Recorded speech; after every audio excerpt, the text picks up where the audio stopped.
ধুর, তোরা যে কি করিস আমি বুঝি না। আরে ভাই, শহরে কত কত হোটেল রেস্টুরেন্ট, তার একটাই আড্ডাটা আয়োজন করলেই হতো। তা না, কোথাকার কোন অচপাড়া গায়ে যেতে হবে এখন। আরে তুই ওসব কথা রেখে এখনই বেরিয়ে পড়তো, আমরা সবাই তোর জন্য ওয়েট করে আছি।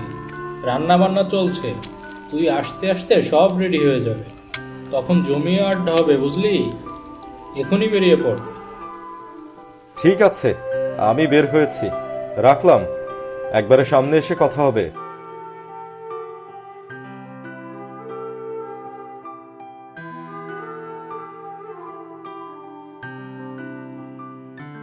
সব বন্ধুরা মিলে ঈদ আড্ডার আয়োজন করেছে। বছরে এই একটা বারই সবার সাথে দেখা হয়।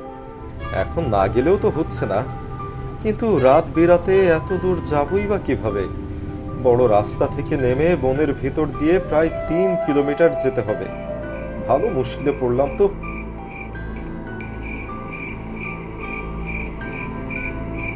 এই সেরেছে, আশেপাশে তো কোনো লোকজনই নেই, তার উপরে গাড়ি ঘোড়াও দেখছি না। কি একটা অবস্থা! এখন এই রাতে একা একা কিভাবে এত দূর যাই?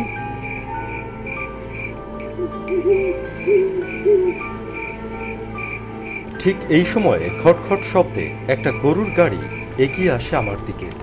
গাড়িটা আমার কাছাকাছি আসার পর আমি হাত উঁচু করে ডাক দেই তাকে। ও গাড়িওয়ালা ভাই, আমাকে একটু পৌঁছে দাও না। ও ভাই, শুনছো? গাড়িটা এগিয়ে এসে আমার সামনে থেমে যায়। গাড়ির চালকের আসন থেকে একটা ফ্যাঁসে কণ্ঠস্বর ভেসে আসে। না গো বাবু, এখন কোথাও যেতে পারবো না, অনেক রাত হয়ে গেছে, বাড়ি যেতে হবে। তা তোমার বাড়ি কোথায়? গাড়ি নিয়ে কত দূর যাবে তুমি? খড়গপুর পর্যন্ত যাব বাবু মশাই, ওই গ্রামে আমার বাড়ি। তাহলে তো ভালোই হলো, আমিও ওই খড়গপুরে যাচ্ছি। আমাকে তাহলে তোমার সাথেই নিয়ে চলো। উঠে পড়ুন বাবু মশাই, খড়গপুর পর্যন্ত আরামসে আমার সাথে যেতে পারবেন।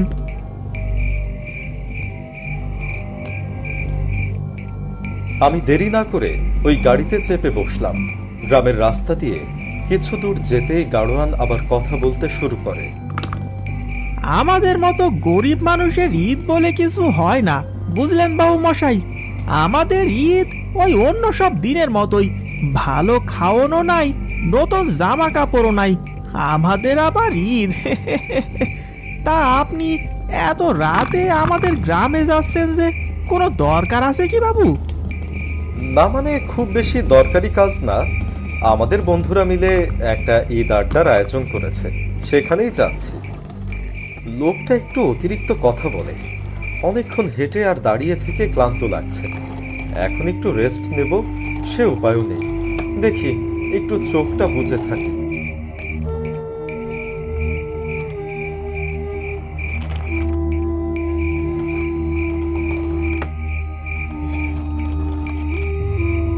কি হলো?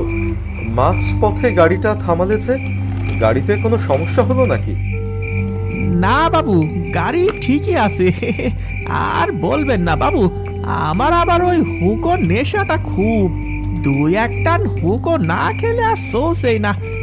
আপনি এই 2টা মিনিট একটু বসুন, আমি হুকোতে 2টা টান দিয়ে নেই।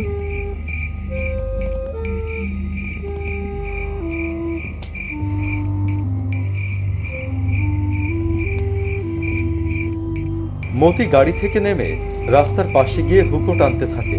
এরপরে আমার দিকে ফিরে আবার বলতে শুরু করে, আমার নাম মতি মিয়া বাবু, এই পথে তো আজ থেকে গাড়ি চালাই না, তা আজ প্রায় 17 বছর যাবত চালাচ্ছি। এই পথে রাতের বেলা মানুষ খুব একটা আসে না, আগে তো মানুষ এই পথে শুধু ওই মরা টানতো। কি বলো? মরা টানতো? মানে মরা মানুষ? হ্যাঁ গো বাবু মশাই, এক রাতে আমি তো 4টা লাশ নিয়ে দিয়েছিলাম। সেদিনের কথা ভাবলে আজও আমার গায়ে কাটা দেয়। বলো কি? এই পথ দিয়ে এত লাশ নিয়ে মানুষ কোথায় যায়? আর প্রতিদিন কি এত মানুষ মারা যায় নাকি? খুব আজগুবি কথা বলছো তুমি। তা তো জানি না বাবু, বাবা ঠাকুরদার কাছে শুনেছি এই পথটা নাকি বেশি ভালো না, রাত বাড়ার সাথে সাথে এখানে নাকি ভূতের উৎপাত শুরু হয়। তবে একটা কথা বাবু, এই 17 বছরে আমি কিন্তু ভূতের দেখা পাইনি। তুমি যে আগে লাশ নিয়ে যেতে, তোমার ভয় করতো না? তা ভয় তো একটু করতোই বাবু, তবে আজকাল আর তেমন হয় না। আপনি ভয় পাবেন না বাবু।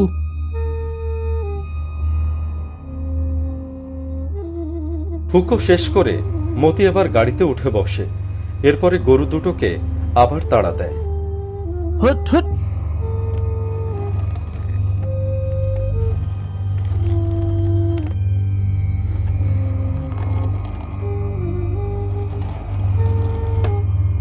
কিছুটা এগিয়ে দেখা গেল রাস্তার পাশে কেউ একজন একটা আলো নিয়ে দাঁড়িয়ে আছে, হাত নেড়ে কি যেন বলছে। ও ভাই, কি হলো? এই মাঝরাতে রাস্তায় দাঁড়িয়ে কি করছেন? কি বলছেন বুঝতে পারছি না। আমি শঙ্কর, আমার বাড়ি এখান থেকে অনেক দূরে। বউকে নিয়ে যাচ্ছিলাম, কিন্তু বনের ওই জায়গায় এসে আমার বউটার যে কি হয়ে গেল, হঠাৎ করে মাটিতে পড়ে ছটফট করতে করতে মারা গেল। কি বলছেন এসব? মারা গেল? হ্যাঁ গো ভাই, এখন কি করি বলুন তো? রাত বিরতে কোন বিপদে পড়লাম, তার ওপর এখানে গাড়ি বা পাবো কোথায়? এই বিপদে আমাকে একটু সাহায্য করো না ভাই, দয়া করে আমার বউয়ের লাশটা পার করে দাও। গাড়িওয়ালা মতি আমার দিকে ফিরে বলতে শুরু করলো। বাবু মশাই, সবই তো শুনলেন, কি করি বলেন দেখি? লোকটাই মাঝরাতে খুব বিপদে পড়েছে, আপনি গাড়িতে আছেন, তাই আমি ওকে জোর দিয়ে হ্যাঁও বলতে পারছি না। কিছুক্ষণ ভেবে আমি বলতে শুরু করলাম, কি আর করা যাবে, নিয়েই চলো তাহলে। মতি লোকটার দিকে ফিরে বলে, উঠেন বাবু।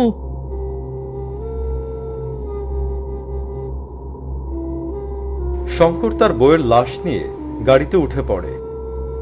এই তো আমরা গাড়িতে উঠে পড়েছি, তোমার আর ভয় নেই গো। আমি তোমাকে ঠিক কবর অব্দি পৌঁছে দিয়ে আসবো। কোহে ভাই, একটু তাড়াতাড়ি গাড়িটা চালাও।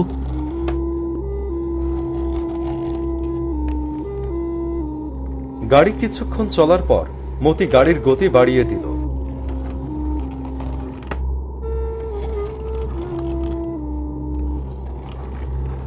কিছুক্ষণ পর আমি ফিসফিস করে মতিকে বললাম, খেয়াল করেছ লোকটা ঘুমিয়ে পড়েছে? এই মহিলা কি আসলেই ওনার স্ত্রী? নিজের স্ত্রী মারা গেছে, লাশ পাশে রাখা, আর স্বামী দিব্যি নাক ডেকে ঘুমাচ্ছে। এও কি সম্ভব? কি করে বলবো বাবু, কত কিসিমের মানুষ দুনিয়াতে।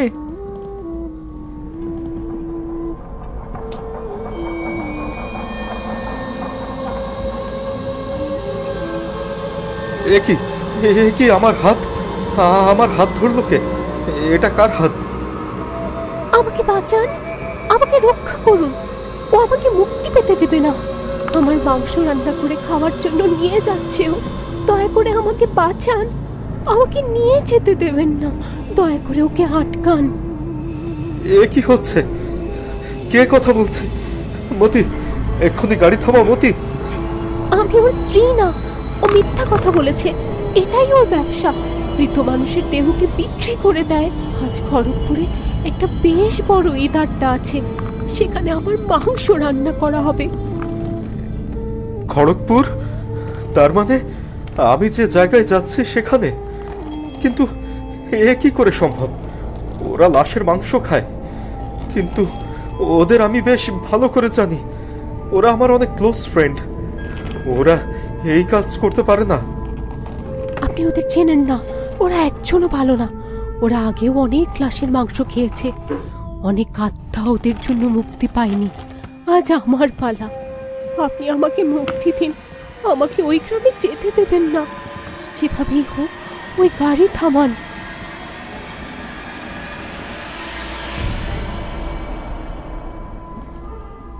আমি গাড়ি থামাতে পারি, কিন্তু এরপর আমি কি করব? আর আমার কথা এই লোকটা শুনবেই বা কেন? শুনবে। আপনি যে কোনো একটা বুদ্ধি করে এই লোকটাকে গাড়ি থেকে নামিয়ে দেন, তাহলে আর এই লোকটা আমাকে নিয়ে খড়গপুরে যেতে পারবে না। লোকটা বেঘুরে ঘুমাচ্ছে, তার নাক ডাকার শব্দ শোনা যাচ্ছে। মতি মিয়া তার মতো গাড়ি চালাচ্ছে, সে গাড়ির ভিতরে কি হচ্ছে সেটা বুঝতেও পারছে না। আমি একটু চিন্তা করলাম, এরপরে মতি মিয়াকে উদ্দেশ্য করে বললাম, মতি, গাড়ি থামাও, আর একটুও না। এমন তো কথা ছিল না, তুমি এক্ষুনি গাড়ি থামাবে। কি হয়েছে বাবু মশাই, এ কথা বলছেন কেন? কোনো সমস্যা? আমি আর এই লাশের সাথে যেতে চাই না। গাড়ি থামিয়ে লাশ সহ এই লোককে নামিয়ে দাও। সে তার যাওয়ার পথ নিজেই খুঁজে নিক। বাবু মশাই, এই পথটা বেশি ভালো না, এখানে ওনাকে নামিয়ে দিলে বেঘরে তার প্রাণটা যাবে। এই অসময়ে লোকটার এমন ক্ষতি করবেন না, আপনার নিজেরও তো একটা বিবেক আছে বাবু।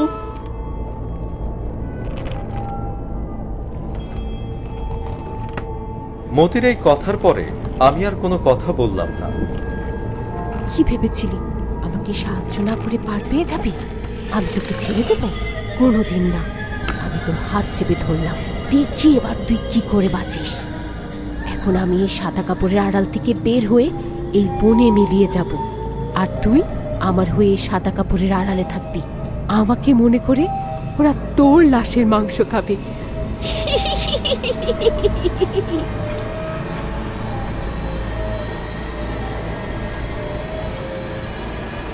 না, এমন কিছু হবে না।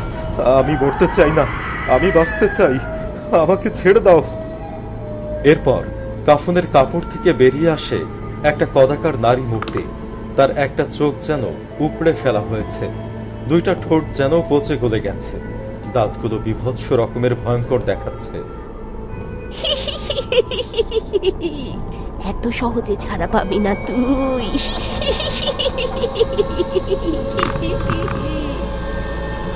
আমি মরতে চাই না, আমি লাশ হতে চাই না। আমাকে বাঁচাও, আমাকে মেরো না, বাঁচাও, আমাকে বাঁচাও।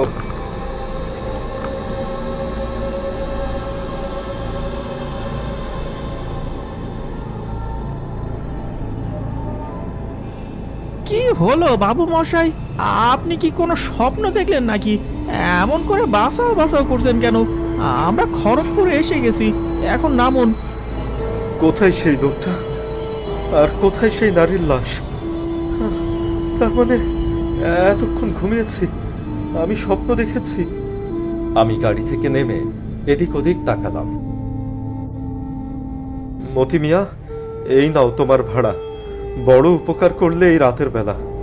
আর এই টাকাটাও রাখো, তোমার পরিবার নিয়ে ঈদে ভালো খাওয়া দাওয়া করো এই দিয়ে। বিধাতা আপনার মঙ্গল করুক বাবু মশাই, আমি তাহলে আসি, আপনিও আগান। ওই মনে হয় আপনাকে এগিয়ে নিতে এসেছে, দেখুন।